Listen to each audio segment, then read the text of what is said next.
अभी हम पूर्व एमएलसी और प्रोफेसर रामबली चंद्रवंशी जिससे हम बात करेंगे। और नमस्कार। शुक्रिया। तेजस्वी यादव यात्रा पर निकले हैं, इसमें क्या कहिएगा? तेजस्वी जी को बहुत पहले से यात्रा करनी चाहिए थी, प्रतिपक्ष में बैठे हुए थे।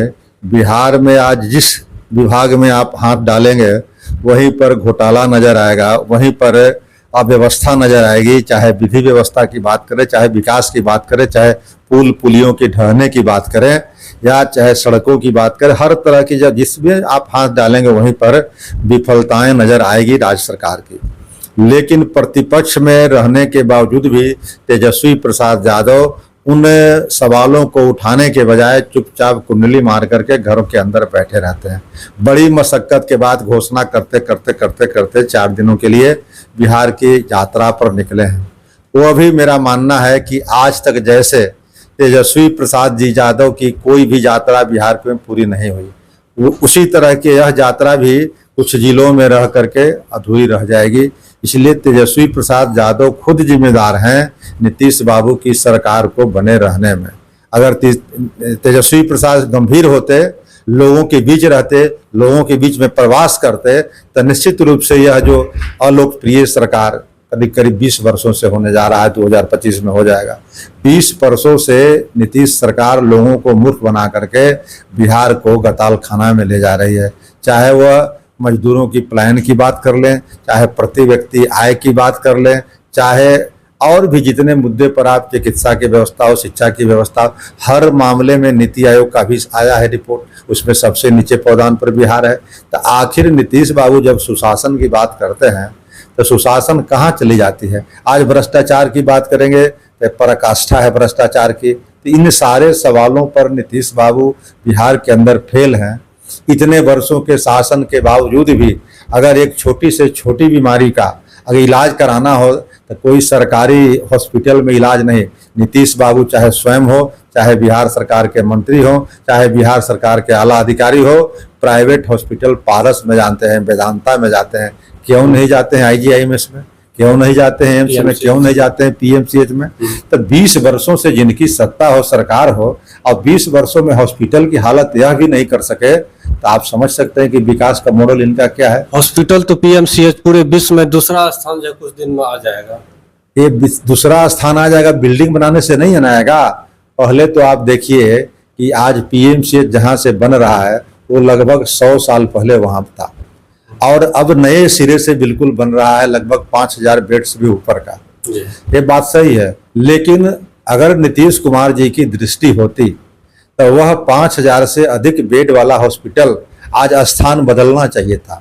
वह जहां स्थान पहले से था PMCH, उस स्थान पर बनाने के बजाय किसी हाईवे पर बनाया जाता तो रोगियों को आने में सुविधा होती।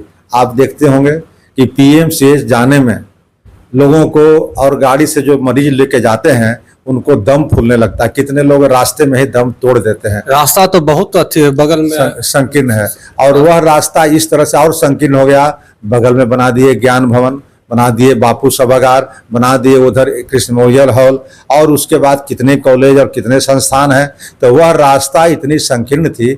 अगर इनकी विकास की दृष्टि अगर थोड़ी व्यापक होती तो यह बापू सभागार जो पटना में जहाँ से ऑलरेडी पैक्ट है, वहाँ के बजाय 15 किलोमीटर दूर अगर दानापुर के साइड में बनता तो क्या बिहार का लोग वहाँ नहीं जाते? जमीन अधिग्रहण का भी समस्या होता है। जमीन अधिग्रहण, वहाँ तो जमीन यहाँ से ज्यादा सस्ता न है। यहाँ जमीन अधिग्रहण करना शहरों में ज्यादा मुश्किल है।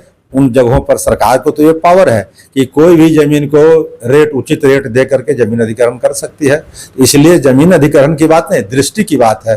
और PMCH हॉस्पिटल जो है, आज वहां पर बिल्डिंग बनाने में भी कठिनाई उत्पन्न हो रही है, क्योंकि हॉस्पिटल बंद नहीं हुए, मरीजों का इलाज भी चल रहा है और बिल्डिंग भी बन रही है। तब फिर ये किस तरह के मुख्यमंत्री हैं? मुझे नहीं समझ में आता कि आप वहां पर बना रहे हैं जहां पर बनाने की आज की तारीख में जरूरत नहीं थी।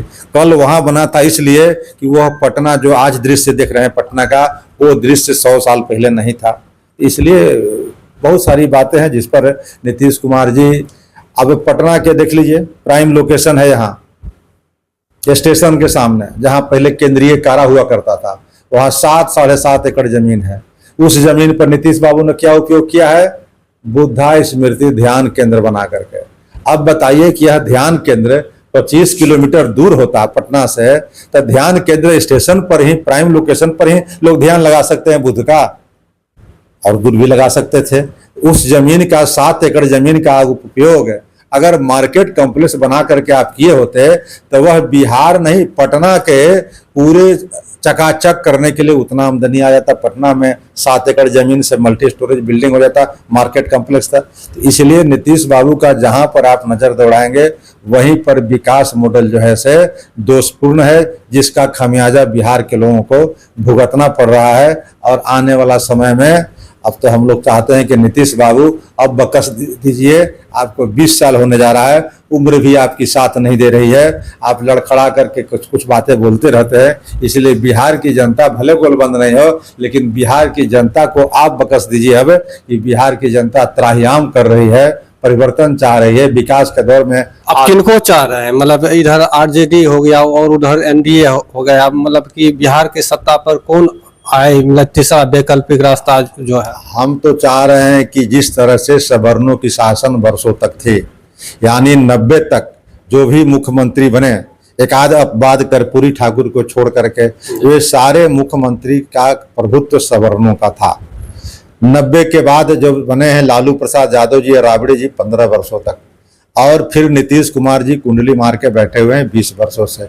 बीच में अगर मांझी जी का जो कार्यकाल आया वो परिस्थिति जन्य कार्यकाल था, मांझी जी का कार्यकाल नहीं था। तो यह 35 वर्षों से शासन जो है ये दबंग पिछड़ों का है। तो मैं आने वाला समय में ये कल्पना करता हूं, और यह प्राकृतिक न्याय का तकाजा भी है कि आने वाला समय में राज चाहे पासमानदा हो, अति पिछड़ा हो, चाहे दलित हो, इन समुदाय के लोगों से मुख्यमंत्री के कुर्सी पर पहुंचाना चाहिए। और नहीं अगर पहुंचते हैं तो इनके साथ नाइंसाफी होती है। इसलिए वंचित तबकों को अब जगह मिलनी चाहिए। एक सवाल जो है, तेजस्वी जी अपने मतलब कि लालू प्रसाद यादव कि जो भी आदेश कहिए या जो कहिए, उनका गमछी का था कि गमछी लेकर चले, और वो चीजें वो हटा दिए। संवाद यात्रा में जो अभी यात्रा वो कर रहे हैं, टोपी का उनका रहा है, तो इसमें क्या कहिएगा? इस पर तो मैं कल से वक्तव्य दे रहा हूं कि गमछी जो थी संस्कृति, वह बिहार के गांव गवई सीधे साधे किसानों के बिहार की अस्मिता की प्रतीक है। और इस गमछी को हटाना इसलिए कि गमछी से हमारे वोटर पर खराब असर पड़ रहा है। यह कहीं न कहीं तेजस्वी प्रसाद यादव की अदूरदर्शिता है।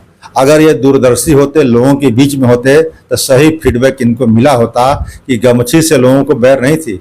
जिस तरह से गमछी उड़ा रहे थे ये रथ पर चढ़ करके ऐसे ऐसे, उससे लोगों की चिढ़ थी, उससे गरीब गुरबा जो है वोटर दूर हो रहे थे, और एक जाति विशेष में जो संदेश दे रहे थे वो गलत संस्कृति थी। तो उसको भगाने के बजाय, उसको निकालने के बजाय, उसको दूर करने के बजाय वो गमछी को ही हटा रहे हैं और टोपी को ला रहे हैं। तो गमछी जो है मल्टीपर्पस का चीज़ है। इतना इसकी उपयोगिता है गमछी का कि हर ग्रामीण जो है गमछी अपने कांधे पर रखता है, अपने माथे पर रखता है।